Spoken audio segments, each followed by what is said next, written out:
Hello aspirants, this video is for all those जिनका paper maths की वजह से क्लियर नहीं हो रहा है या जिनको खुद पर डाउट है कि भाई because of maths I will not be able to clear this exam, या जो मैथ्स को लेकर बहुत ज्यादा डाउट में है। सबसे पहले एस्पिरेंट्स यहाँ पे गलती क्या करते हैं, उन्हें ये लगता है कि भाई मैथ्स बहुत ज्यादा इंपॉर्टेंट है और अगर मैथ्स हमारा वीक है तो हमारा पेपर क्लियर नहीं होगा, neglecting the major portion that is GAT. ठीक है भाई, मैथ्स वीक है, यू स्टिल हैव चांस जहाँ पे गैट में तुम यू कैन स्कोर अच्छे खासे मार्क्स लाइक 400 300। और देखो मैथ्स तुम्हारे कितने मार्क्स होते हैं? 300 में से अगर हम कट ऑफ की बात करते हैं, कट ऑफ सिर्फ 75 होता है। तो तुम बस इसमें इस चीज पे फोकस करो कि भाई हम मैथ्स में सिर्फ कट ऑफ कैसे क्लियर कर लें। देखो कट ऑफ से थोड़ा स्कोर ऊपर ही होना चाहिए, कि ऐसा नहीं होना चाहिए ना, ऐसा तो होगा नहीं कि तुम जितने सारे क्वेश्चन अटेम्प्ट करके आओगे वो सारे क्वेश्चन राइट होंगे, राइट। तो तुम्हारे दिमाग में ये चलना चाहिए कि भाई अगर फॉर एग्जाम्पल 75-80 के रेंज या 80 to 90 के रेंज में हमारा कट ऑफ जाता है मैथ्स का, तो हमें सिर्फ 100 मार्क्स, 100-105 मार्क्स का स्कोप रखना है, ठीक है। तो अब ये जो स्कोर रखने के लिए ना तुम्हें ज्यादा डिफिकल्टी आएगी नहीं, तुम आराम से कर सकते हो। तुम्हें सिर्फ ये रियलाइज करना है कि भाई अगर फॉर एग्जांपल कोई एक बच्चा है जिसको कैलकुलस से डर लग रहा है या किसको ट्रिग्नोमेट्री, तो ऐसा नहीं है ना कि भाई वो 120 के 120 क्वेश्चन तुम्हारे कैलकुलस से हैं या वो 120 के 120 क्वेश्चन तुम्हारे ट्रिग्नोमेट्री के हैं। तुम्हें ये समझना है कि भाई हर एक टॉपिक एनडीए मैथ्स के पेपर का एक छोटा सा पोर्शन है। अगर तुम वो छोटे से पोर्शन को नेग्लेक्ट भी करते हो, you still have major portion जहाँ पे तुम तुम्हारा फोकस को डेविएट कर सकते हो। कैलकुलस टफ लग रहा है भाई, बाकी सब्जेक्ट्स है ना, बाकी टॉपिक्स है ना, उसमें तुम फोकस करो। उसमें तुम इतने बेहतर हो जाओ कि अगर उसका क्वेश्चन है तो तुम गलती ना करो। ओके, विल डिस्कस कि मैथ्स के क्या इंपॉर्टेंट टॉपिक्स है जो तुम्हें प्रिपेयर करने चाहिए। लाइक अब यहाँ से अगर हम कंसिडर करेंगे, यू हैव 5 मंथ्स, राइट। अप्रैल 23 को तुम्हारा पेपर होगा, तो याद रखना इस अगर तुम एग्जाम के लिए प्रिपरेशन कर रहे हो तो अप्रैल वाला जो मंथ है तुम्हारा बहुत ज्यादा इंपॉर्टेंट होगा, जहाँ पे तुम सिर्फ मॉक्स दोगे। अगर हम यहाँ से बात करेंगे तो you have November, you have December, you have Jain, you have Feb, you have March, right. और अप्रैल 23 का पेपर है, तो ये 20 डेज तुम तुम्हारे मॉक्स में इन्वेस्ट कर सकते हो। और मॉक्स देना इंपॉर्टेंट है, एक एग्जाम लाइक सिचुएशन क्रिएट करना इज वेरी मच नेसेसरी, ताकि तुम्हारा ब्रेन उस कंडीशंस में भी वर्क करने की एबिलिटीज रखे, ठीक है। और मार्च वाले महीने में what you can do is you can focus on complete revision.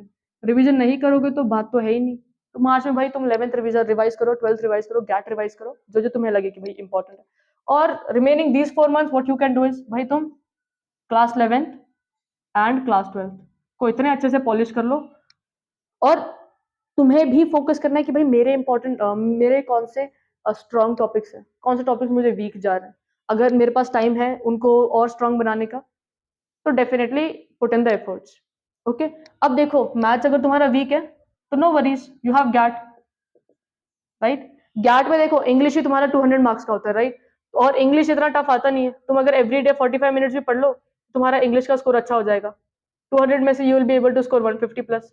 यहाँ से अगर 150 का स्कोर बन गया तो सही चीज है। इसके अपार्ट गैट में अगर तुम बात करोगे कि भाई साइंस होता है, साइंस 200 मार्क्स का होता है, जहाँ पे तुम्हें क्लास 9 और क्लास 10 अच्छे से प्रिपेयर करना, that is physics, bio and chemistry. अगर तुम ये चीज कर लोगे you will and up having अच्छे खासे मार्क्स। और अगर ये 400 है, 400 राइट, पूरा कितना, ये 400 है ना। अब इसके अपार्ट तुम जो फैक्चुअल चीजें वो लर्न कर सकते हो, पॉलिटी की, ज्योग्राफी के। और अगर इनमें से भी कुछ स्कोर तुम्हारा बन जाए तो अच्छा है ना, क्योंकि 4 मंथ्स है तुम्हारे पास।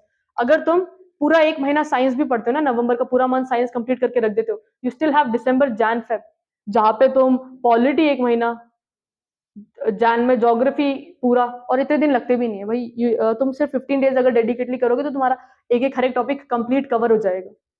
तो ऐसी चीजें वर्क करेंगी, राइट। अगर फॉर एग्जाम्पल तुम्हारा इंग्लिश हो गया, साइंस, पॉलिटी, ज्योग्राफी और हिस्ट्री का भी कुछ पार्ट अगर तुम कवर कर लेते हो, तो शायद तुम यहाँ से 100 मार्क्स भी ले लो। तो 500 का प्रेपरेशन करके यू कैन इजीली स्कोर 350। और अगर यहाँ पे 350 हो गया और तुम्हें लग रहा है कि भाई हमारा मैथ्स बड़ा डिफिकल्ट है, बहुत टफ जाता है हमें मैथ्स, तो मैथ्स का तुम सब क्या रखो भाई, कट ऑफ क्लियर करना है भाई। जो चीजें टफ है ना उनको अच्छे से प्रिपेयर करना कि भाई बस कट ऑफ निकल जाए, और बाकी मेरा गेम प्ले किस पे चलेगा, गैट पे चलेगा। तुम्हें ये चीज समझ आनी चाहिए। अब मैथ्स में अगर हम बात करें कि क्या 75 to 80 मार्क्स स्कोर करना is that really difficult, it's not at all difficult. तुम्हें चीजें क्या समझनी है, देखो मैं अभी देखो फॉर एग्जाम्पल अगर हमारे 120 क्वेश्चन आ रहे हैं, कितने क्वेश्चन होते हैं हमारे 120, राइट। अब क्या 120 के 120 क्वेश्चन एकदम डिफिकल्ट होता है? ऐसा नहीं होता है। इसमें क्या होता है भाई, कुछ इजी क्वेश्चन होंगे या कुछ ऐसे क्वेश्चन होंगे जो इजी कॉन्सेप्ट पे बेस्ड होंगे, कुछ ऐसे क्वेश्चन होंगे जो एवरेज कॉन्सेप्ट के होंगे या जो आराम से हो जाए, और कुछ होंगे भाई 20-30 क्वेश्चन जो डिफिकल्ट होंगे। इवन अगर तुम डिफिकल्ट क्वेश्चन 20 to 30 क्वेश्चंस को स्किप भी कर देते हो ना, you are still left with 90 questions, 80 to 90 questions, right, 90 to 100। तो तुम फोकस करो भाई, मेरा मैथ्स वीक है, फोकस ऑन 90 to 100 जो मेरे इजी और एवरेज में है।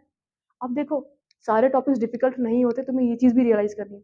और कट ऑफ क्लियर करना है तो इजी चैप्टर्स पिक करो, जिनमें से तुम्हारा स्कोर भी अच्छा बन जाए, और कुछ हाई वेटेज चैप्टर्स में, मैंने क्या बोला भाई, तुम इजी चैप्टर्स पिक करो और हाई वेटेज चैप्टर्स पिक करो। अब इजी चैप्टर में कौन से चैप्टर आते हैं?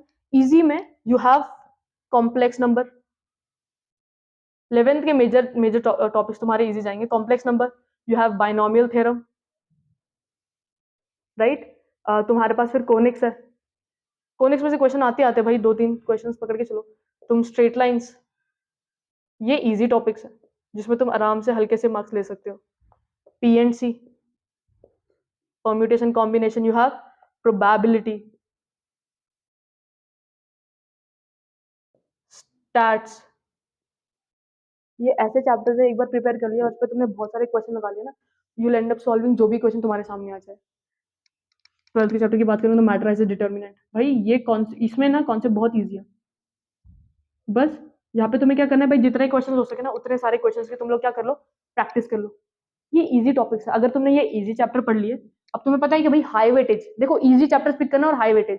और अगर तुम्हें लग रहा है कि भाई यार ये चीज थोड़ी सी डिफिकल्ट जा रही है, इसको ऊपर ऊपर से पढ़ लो, कि ताकि अगर उसमें से कुछ इजी क्वेश्चन है तुम तो वो तुम सॉल्व कर जाओ। लाइक यू हैव कैलकुलस, तुम ट्रिग्नोमेट्री प्रिपेयर कर लो,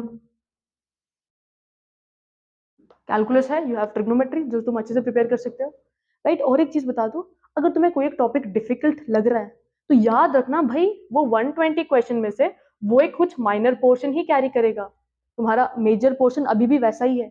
अगर कोई एक टॉपिक डिफिकल्ट जा रहा है, यू कैन स्किप इट, या उसको इतना पढ़ लो कि अगर थोड़ा बेस तुम्हारा बन जाए और उसमें से अगर 1-2 क्वेश्चन ईजी वाले आए तो हम कर जाए। तुम ईजी पे फोकस कर सकते हो।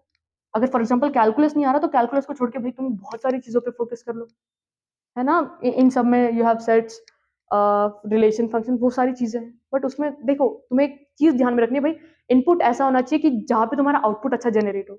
तो इनपुट अच्छा कब आएगा? जब तुम हाई वेटेज टॉपिक्स को प्रिपेयर करो। देखो अब तुम्हारे पास 4 महीने, अगर तुम्हें लग रहा है कि यार ये 4 महीने में मैं I can prepare calculus, trigonometry, तो उन चीजों को नेग्लेक्ट मत करना, क्योंकि या ये कम चीजें हैं। देखो इवन तो यहाँ पे एफर्ट ज्यादा लगेंगे क्योंकि डिफिकल्ट है, बट यहाँ पे तुम्हारा आउटपुट ज्यादा होगा। और अगर एग्जाम में आउटपुट अच्छा आएगा तो 75 to 80 मार्क्स स्कोर करना ज्यादा डिफिकल्ट नहीं जाएगा तुम लोगों को। तो तुम्हें ये चीजें समझनी है। को मैथ्स में कुछ चीजें डिफिकल्ट लग रही है ना, तो ये समझ लो कि भाई 120 क्वेश्चन के 120 क्वेश्चन उस टॉपिक में से नहीं आने वाले। उस टॉपिक में से सिर्फ कुछ ही टॉपिक्स होंगे जो एकदम टफ, कुछ ही मार्क्स या कुछ ही क्वेश्चंस कैरी करेंगे। उन क्वेश्चंस को हटा के कितने क्वेश्चन मेरे पास बचे, फॉर एग्जांपल जो टॉपिक तुम्हें नहीं आ रहा है उसके से अगर 20 to 30 क्वेश्चन भी अगर तुम उसको हटा दो, you still have 90 questions. 90 questions तुम्हारे पास हैं। उन 90 क्वेश्चन में से मिनिमम ना 25-30 ना बहुत इजी क्वेश्चन होंगे जो तुम आराम से कर जाओगे। तो तुम्हें ये चीज समझिए भाई, मैथ्स ठीक है डिफिकल्ट है ना, तो ये आसान चीजें पकड़ो, आसान चीजों को इतने अच्छे से प्रिपेयर कर लो कि भाई अगर उससे क्वेश्चन आ रहे हैं तो तुम्हारी वो गलती ना हो। ओके। और बाकी चीजें you can focus on GAT एकदम अच्छे से। गैट पे जितना अच्छा फोकस करोगे, गैट तुम्हें आराम से 400 का स्कोर दे के देगा। और तुम्हें मैथ्स में सिर्फ 100 लेने हैं यार, 500 का स्कोर, मतलब 500 का प्रिपरेशन तुम लोग कर रहे हो।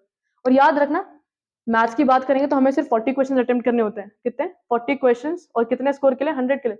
40 इंटू 2.5। बट याद रखना तुम्हारा जो अटेम्प्ट है या जो नंबर ऑफ क्वेश्चन तुम अटेम्प्ट करने वाले हो वो सिर्फ 40 ना हो, क्योंकि ऐसा नहीं होगा हमेशा कि भाई हम जितने क्वेश्चन अटेम्प्ट करें वो सारे के सारे ही राइट हो। तो तुम्हारा ये होना चाहिए रेंज भाई 50 to 60 के रेंज में अगर तुम चीजें करते हो। और देखो प्रिपरेशन सारी कर लो, तुम्हें जो चीज टॉपिक डिफिकल्ट लग रहा है उसको स्किप कर दो। ऐसा नहीं है कि भाई वो सारा सारा आने वाला है। इजी टॉपिक्स को बिल्कुल मत छोड़ना, और हाई वेटेज, मतलब जहाँ पे इनपुट कम हो ना तो भी तुम्हारा आउटपुट अच्छा खासा जनरेट हो जाए। तो ऐसी चीजें वर्क करती है। हमेशा आउटपुट को दिमाग में रख के गेम खेलना है। इनपुट जहाँ पे कम लगे, आउटपुट ज्यादा। फॉर एग्जाम्पल अगर हम इसके टर्म्स बात करें, गैट में तुम करंट अफेयर्स अगर प्रिपेयर करोगे तो वेल एंड गुड, बट अगर तुम 4 महीने रोज 2-2 घंटे दे रहे हो, उससे अच्छा तुम इंग्लिश, पॉलिटी, ज्योग्राफी ये सारे पढ़ लोगे तो तुम्हारा ज्यादा अच्छा स्कोर बन जाएगा, राइट। तो ऐसी चीजें, इनपुट और आउटपुट, इनपुट और आउटपुट का बहुत सही गेम चलता है। हमेशा याद रखना भाई, जितना अच्छा आउटपुट तुम प्रोड्यूस कर सकते हो मिनिमम एफर्ट्स के साथ या कम एफर्ट्स के साथ, तो उसकी तरफ हमेशा इंक्लाइन रहना। ओके, आई होप ये सारी चीज़ें तो भी क्लियर है ये चीज़। Hope you like the video guys, all the best, अच्छे से प्रिपरेशन करते रहो।